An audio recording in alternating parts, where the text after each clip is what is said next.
E toda essa operação bonitinha que a gente vê aí, por lutar pelos direitos humanos, por lutar pelo direito dos presos, está sendo bancada. Ela é bancada pelo o Comando Vermelho. A gente teve na última semana, vocês aí que estão acompanhando devem saber muito bem, o caso da Dama do Tráfico, que esteve numa audiência com o Ministério da Justiça.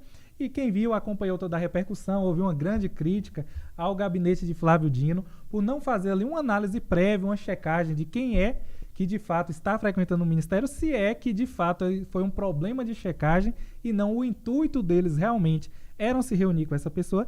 E é isso que a gente vai dissecar um pouquinho aqui com alguns detalhes dessa situação, Bruno. Ô, Vitor, antes de você entrar na reunião, eu só queria citar uma coisa pra você, pessoal. Vamos lá. No nosso sistema, o presidente e seus ministros, eles têm suas próprias atribuições. O ministro de Estado, ele é o ente essencial da União para se manter nossas unidades federativas em pé. O ministro da Justiça, hoje, ele tem como função combater o tráfico organizado, cuidar de nossas fronteiras e organizar os elementos procedentes da justiça interna do país. Então, vou citar aqui um exemplo claro. Por exemplo, eu não gosto de Sérgio Moro, assim, acho que a gente já até discutiu sobre isso, né? É um impasse que a gente tem sempre, eu nunca gostei do cara, mas eu mesmo sem gostar dele, eu não nego que quando ele estava no Ministério da Justiça, ele ofereceu boas ações de combate de tráfico em fronteiras, ao ponto que conseguiu reduzir drasticamente o tráfico de drogas no Brasil no período que ele está no Ministério da Justiça. E eu inicialmente achei que ele não seria bom ministro, portanto, pelo fato dele ser juiz e não gestor, para o meu ministério é um cargo muito mais de gestão, mas erro meu, e eu assumo meus erros, eu não tenho compromisso com o erro. Eu achei ele um bom ministro, embora eu não gostar dele como outro tipo de figura, certo? O que acontece? Não se tem. Está se fazendo agora um ano de governo, ainda não se fechou o ano. E todo mês nós temos um problema envolvendo o Flávio Dino. Eu vou fazer um histórico antes de vir entrar no tema principal. Primeiro nós temos que lembrar o atentado do dia 8 de janeiro. O atentado terrorista que grupos bolsonaristas invadiram e depredaram as nossas instituições nacionais. É bom lembrar o seguinte: esses terroristas pedindo ditadura e tudo mais. É bom lembrar que as filmagens demonstravam membros do próprio Ministério da Justiça auxiliando eles na invasão. Vamos falar logo em prantos. Inicialmente eles não iam invadir. Eles iriam o quê? Eles iriam ficar quebrando coisa na porta e fazendo o que for. Flávio Dino ordenou que se tirasse a polícia de lá, justamente para que eles invadissem e quebrassem tudo. Foi colaboração do governo, do Ministério da Justiça, para poder fazer propaganda essa invasão. Não estou dizendo que aquelas pessoas que invadiram não deveriam ser punidas. Tem que ser punidas sim, são criminosas. Beleza? Mas não foram só elas. Houve também a omissão do ente de poder que deveria nos defender. Gente, se o ministro da Justiça não consegue defender sua própria casa, como é que ele vai defender você e sua família? Já pensaram a pensar nisso? Cara, é o mínimo. Se ele entrega a própria casa da Justiça pra fazer propaganda, você acha que o que é a vida sua comparada a isso? E você paga pra ter esse cara no poder.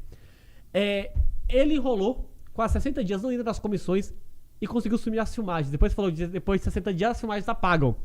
Ele entrou com uma ação para não se exibirem as filmagens. Isso porque as câmeras que vazaram já conseguimos identificar alguns membros do ministério dele, ao qual já foram afastados. Quem mais estava nessas filmagens? É uma coisa de pensar. Não vamos fazer acusações, já que ele pediu. Passou um tempo de novo. Nós tivemos outro problema envolvendo o Flávio Dino, com os tratados internacionais brasileiros envolvendo justiça. E o Acordo de São José da Costa Rica. Que segundo Flávio Dino, o Brasil não participava de nenhum tratado envolvendo Lava Jato. Pra quem não sabe, galera, a Lava Jato é uma operação que ocorreu em quase 21 países. Petrobras é uma empresa internacional. Em todos os países a galera tá presa, menos no Brasil que tá todo mundo solto. E o Brasil foi o país mais prejudicado. É incrível. E segundo Flávio Dino, só pra lembrar que hoje, na data de hoje, não temos mais nenhum preso por corrupção nessa operação. Todos foram soltos pelo STF. Todos os criminosos que causaram dano às vidas foram presos, soltos pelo STF. E nosso ministro Flávio Dino quis anular de vez as evidências da operação, enviando um documento falando que não existia tratado internacional. Inclusive, foi Barroso ou foi Luiz Fux que pediu anulação? Se eu não me engano, foi Barroso. Foi Barroso, pediu anulação, o que é um absurdo. O Ministério Público, Polícia Federal, o pessoal entrou com ação contra isso, porque existem provas concretas, filmagens, tudo.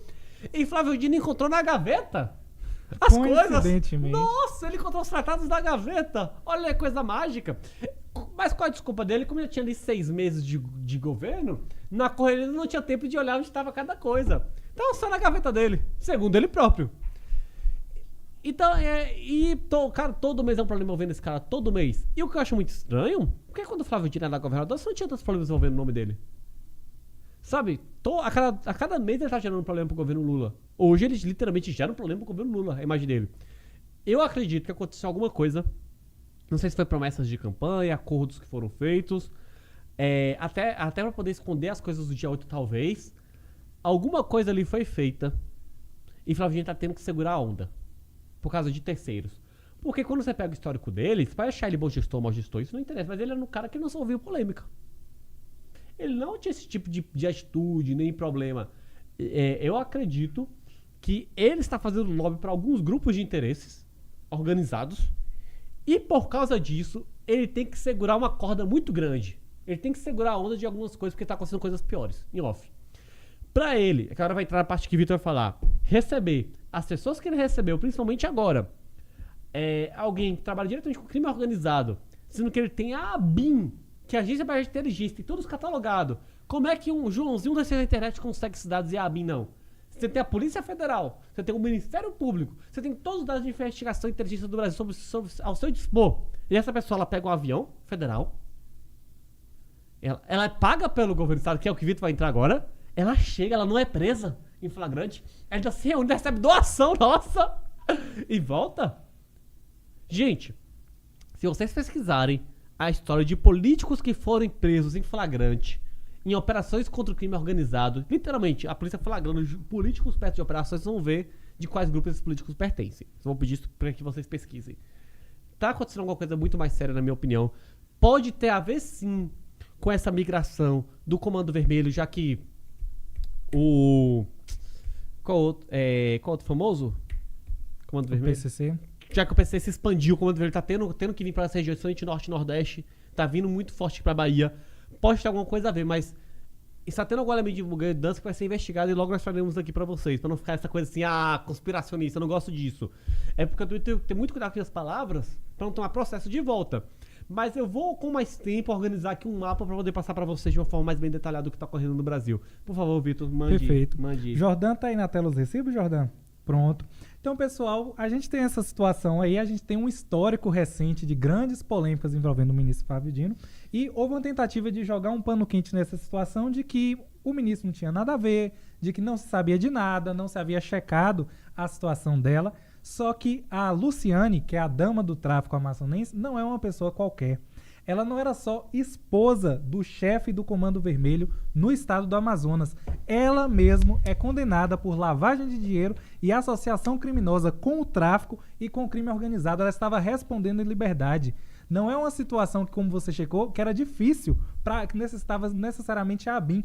Qualquer assessor dele que fizesse minimamente o trabalho poderia verificar que aquela era uma pessoa que não deveria estar ali. Só que se a gente for para os detalhes da situação, é ainda mais grave, porque não foi só uma reunião. Essa dama do tráfico, ela é representante de uma ONG dos direitos humanos que luta pela situação do presidiário e ela teve 4 encontros nesse ano, ou seja, desde que Lula assumiu, ela já representou a ONG 4 vezes no Ministério da Justiça, inclusive em 2 dessas vezes foi ocultado a presença dessa mulher lá, porque os funcionários do Ministério da Justiça não estavam cumprindo com o dever legal de publicidade e estavam escondendo a agenda para o brasileiro não saber quem anda frequentando o Ministério da Justiça. Outra situação gravíssima. Terceira situação, a gente tinha um caso de que não foi simplesmente essa última reunião que ela levou lá alguma pauta qualquer e o Ministério da Justiça ignorou essa pessoa que é do Comando Vermelho.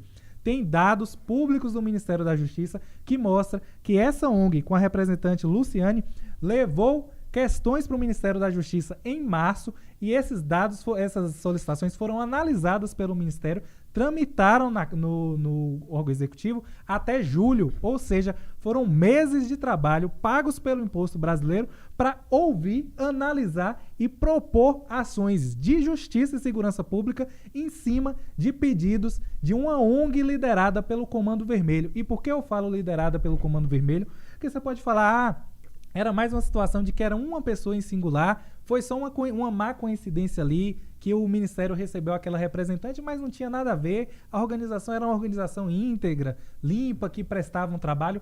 Não. Para você que está olhando esses 3 recibos aí na tela, isso é nada mais, nada menos que fruto do grande trabalho jornalístico do Estadão, esse tem que ser destacado, que conseguiu levantar que a Polícia Civil do Amazonas pegou no celular do contador do Comando Vermelho, Alexandre Fernandes, prints de pagamentos diretos do Comando Vermelho para a ONG representada por Luciane. Ou seja, ela não só é esposa do líder do tráfico, ela não só está lutando pelos interesses de quem está preso ali, muitas vezes os clientes são necessariamente membros do Comando Vermelho, como a ONG e toda essa operação bonitinha que a gente vê aí por lutar pelos direitos humanos, por lutar pelo direito dos presos, está sendo bancada. Ela é bancada pelo Comando Vermelho. Dinheiro do tráfico está saindo para bancar ONGs que estão tratando de direito, de justiça, de segurança pública no Brasil.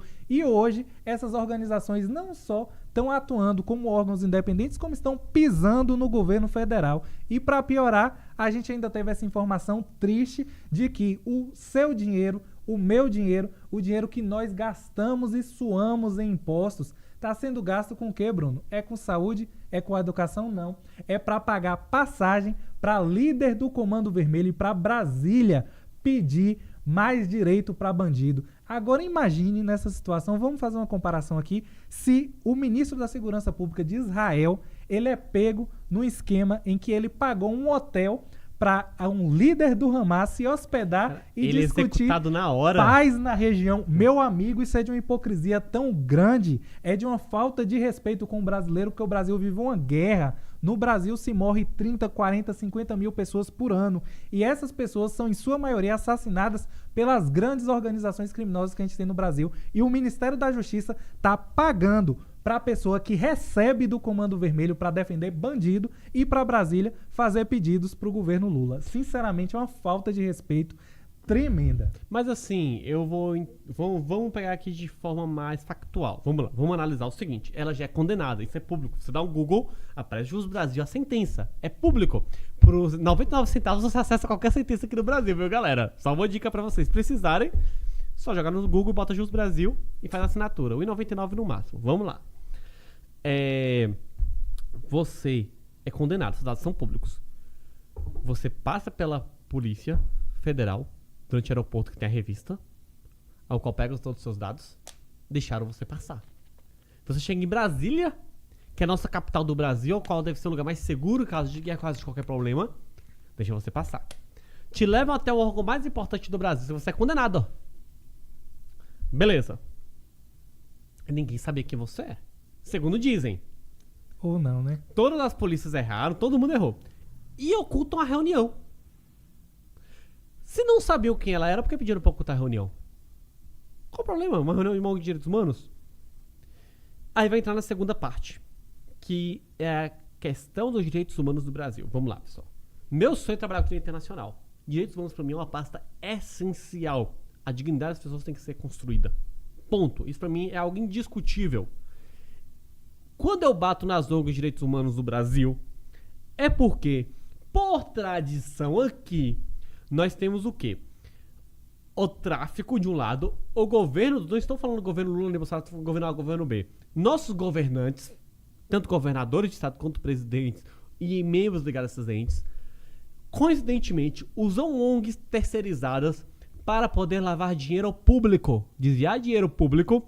Parte desse dinheiro vai para o tráfico e parte para os próprios bolsos de quem faz a lavagem desse dinheiro. Isso é um ponto no Brasil, é um problema sério. Normalmente, o tema dessas ONGs é direitos humanos. Por que eu diria que é direitos humanos? Porque é interessante ter uma ONG de direitos humanos, porque primeiro é uma causa social, que você tem uma moeda de troca social que atrai as pessoas. Quem é que é contra direitos humanos? Tecnicamente ninguém é. Segundo, está cuidando das pessoas, inicialmente. Terceiro ponto que é muito importante se analisar.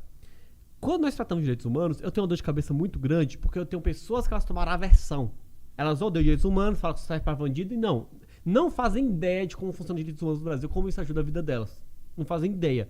Por outro lado, nós temos esses grupos que formam ONGs de direitos humanos para poder lavar dinheiro, e a população comum apoia, que é a pior parte. A população comum apoia que os grupos que lavam dinheiro para comprar armas, para poder matar você nos pontos de ônibus, matar você no seu dia a dia, continuem fazendo esse esquema. Então, primeira coisa, a gente precisa separar o joio do trigo, separar grupos sérios que trabalham por direitos humanos, que se lascam muitas vezes, e grupos formados para poder lavar dinheiro e coisas do tipo, que é nesse caso. Gente, eu questiono o que o Comando Vermelho quer com uma ONG de direitos humanos. Melhorar a vida para bandido? Não, eles não precisam disso. Eles têm poder no Brasil de dar um intimato. Infelizmente eles têm esse poder, eles não precisam de ONG para isso. Cuidar de filho de bandido também não, porque normalmente quem faz isso são pessoas do próprio bairro que fazem suas ONGs ali próprias, não recebem nenhum dinheiro do governo, infelizmente, e fazem seu trabalho de manutenção. Exemplo disso aqui é a antiga UCC da Marroquinho, da de combate ao crime aqui de Salvador. O pessoal não ganha um real do governo e faz o que pode, faz os eventos para as crianças, faz o que pode. Exemplo disso, Conquista, Renovação e Esperança. Cuida das crianças, não recebe um real do governo, o pessoal trabalha ali e cuida. Só que enquanto tá... Fazer até uma homenagem aqui ao Grande Oliveira, um cara que trabalha muito, cuidando de crianças, cara. Faz um trabalho fantástico envolvendo esporte, Renovação e Esperança, um projeto maravilhoso. Mas enquanto o Oliveira está se lascando para poder manter o projeto, tem outras 10 ONGs ali que não existem, são fantasmas e recebem dinheiro público para trabalhar. Ou então de alguns vereadores, cometem assédio, fazem assédio, esse tipo de coisa. E isso é o problema que nós temos. Do mesmo jeito que a gente séria trabalhando, você tem umas 5 esculhambando.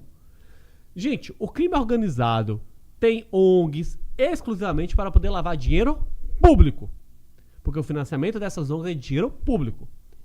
Algumas vezes de algumas empresas, normalmente já lava com a própria empresa.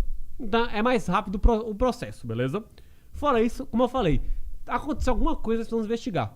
Isso não é normal nem para Flávio Dino, o que aconteceu. Não, como eu falo, não sei do que aconteceu, beleza?